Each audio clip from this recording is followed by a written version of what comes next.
먼저 그 직제나 조직을 말씀드리려면 아시아 문화 중심도시 사업하고 사실 아시아 문화의 전당을 그 지역민들께서 구분을 하셔야 됩니다. 그래서 이번에 편성된 직제는 아시아 문화 중심도시 추진단이 이제 이건 문체부에 직접 두게 되는데요. 이거는 그동안에 40명, 4개 과로 구성이 돼 있었는데 여기를 1개 과로 줄이고 그 인력을 40명에서 8명으로 남겨놓고 32명을 전당 인력으로 보내버렸습니다. 그래서 이제 새로 구성되는 아시아 문화의 전당 인력은 추진단에서 받은 32명에다가 18명을 배치해서 50명으로 구성을 한 거죠. 그리고 이제 이 50명에다가 지금 이제 2라운드로 그 논의가 되고 있는 것은 업무를 위탁받아서 실제로 운영할 그 아시아 문화원의 인력이 있습니다. 그래서 아시아 문화원의 인력은 지금 그 문체부가 기재부에 요청하기는 한 300명 정도를 요청한 것으로 알고 있습니다. 그래서 이 인력이 보태져서 이제 운영을 하게 되는 거죠. 그렇기 때문에 이 아시아 문화 중심도시 인력 그리고 전당장의 인력 또 문화원의 인력 이렇게 세 그룹으로 인력은 나눠지게 돼 있는 겁니다.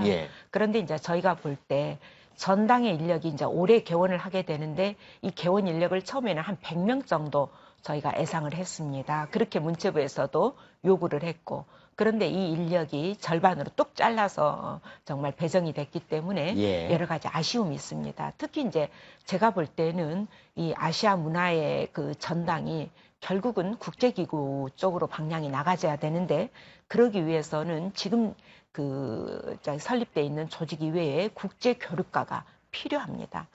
저는 이 국제교류과에 대해서 굉장한 사실 의지를 가지고 있는데 애초에 문체부의 안에는 국제교류과가 분명히 있었습니다. 그러나 이 국제교류과가 폐지가 됐고 그 정부에서 확정을 하면서 국제교류과 대신에 연구교류과라 그래서 연구 업무를 중심으로 하는 이 그 기구로 과가 편성된 것으로 알고 있습니다.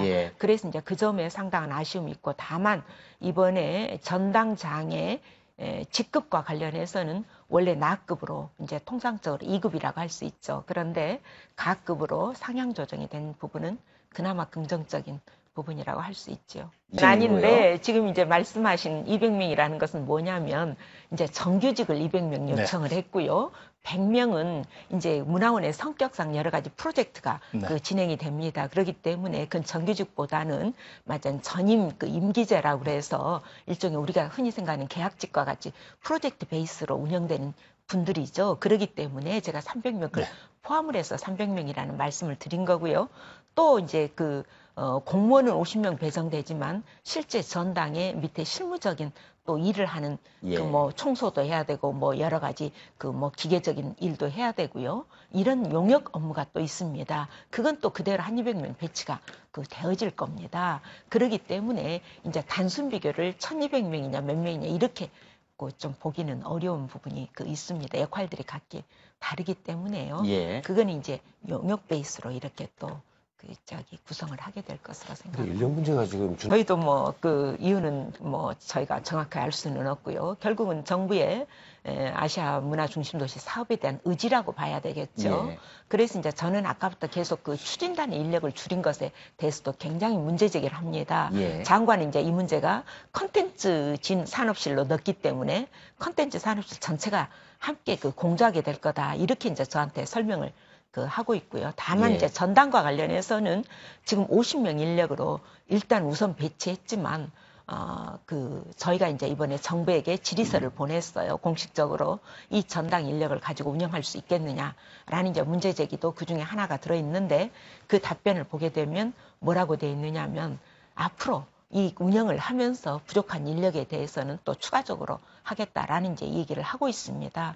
실제 이제 국회 상임위에서도 제가 이제 장관에게 이 문제를 이제 강하게 어필했던 적이 있습니다. 그랬더니 이 문제는 조금 시간을 가면서 인력을 더 충원하겠다라는 얘기도 했고 또 아마 행자부 장관도 그런 입장으로 답을 한 것으로 알고 있습니다.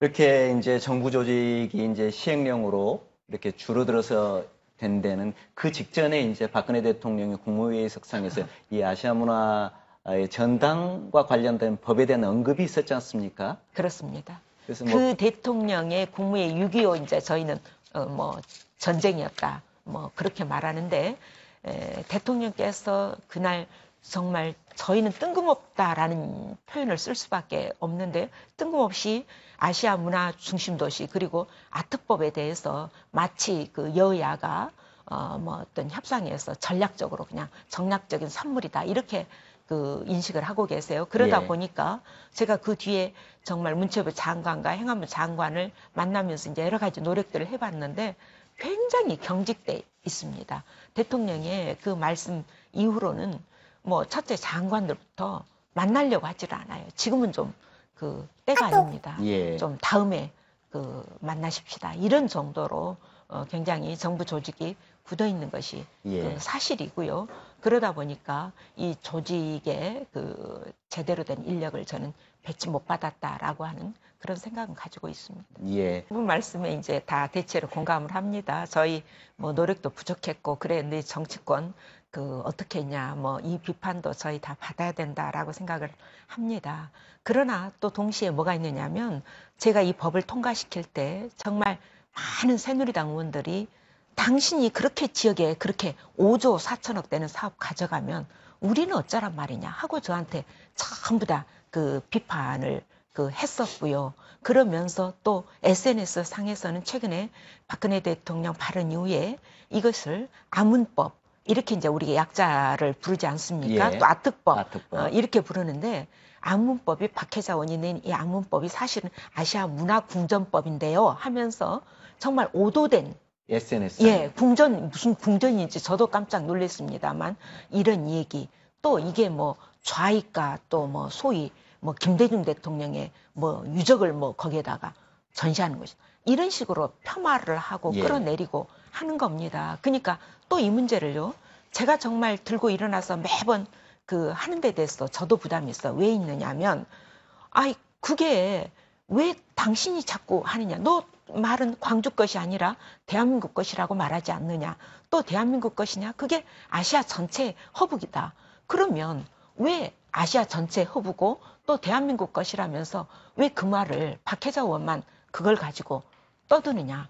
라는 얘기를 저한테 공격을 예. 하거든요. 그러니까 저희 입장에서도 수위 조절이 상당히 그 쉽지 않은 문제가 걸려 있습니다. 지역 의원이 입장이기 때문에 제가 이 문제를 자꾸 논의하면 또 지역 문제로 이게 정말 그 폄하될 수도 있는 그런 걱정도 있고요. 그렇기 때문에 저는 이 문제는 정말 이제는 정말 문화예술계 전체가 그 지역을 그 넘어서서 예. 거론해 줄 필요가 그 있다라는 예. 생각을 하고 있습니다. 그래서 최근에는 정말 대통령이 말하는 그 문화 융성국가 그 개념에 정말 시범삽이 되는 거 아니냐 이런 얘기를 할 수밖에 없고 그런 그 어려움이 좀 있습니다. 예. 그래서 요구한 제가 그 원본에 의하면 문체부에서 요구한 것은 아까 우리 유 교수님께서 말씀하신 것처럼 정규직 200명 그리고 100명에 대해서는 그 전임 임기제로 예. 이렇게 그 요청을 그 하고 있습니다. 그래서 그 인력을 지켜보고 있는 중이고요. 지금은 다만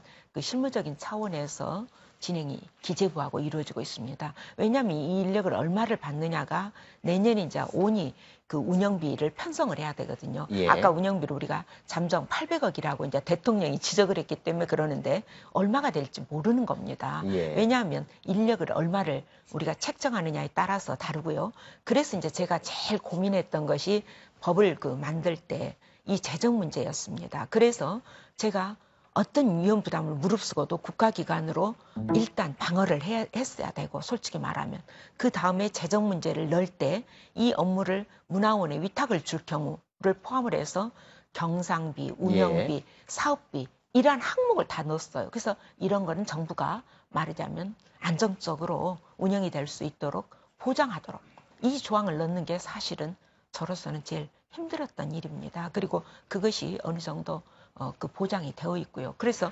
법으로는 이렇게 보장을 했는데 지금 박근혜 정부에서 보게 되면 법이 안 지켜지는 경우가 너무나 많아서 예.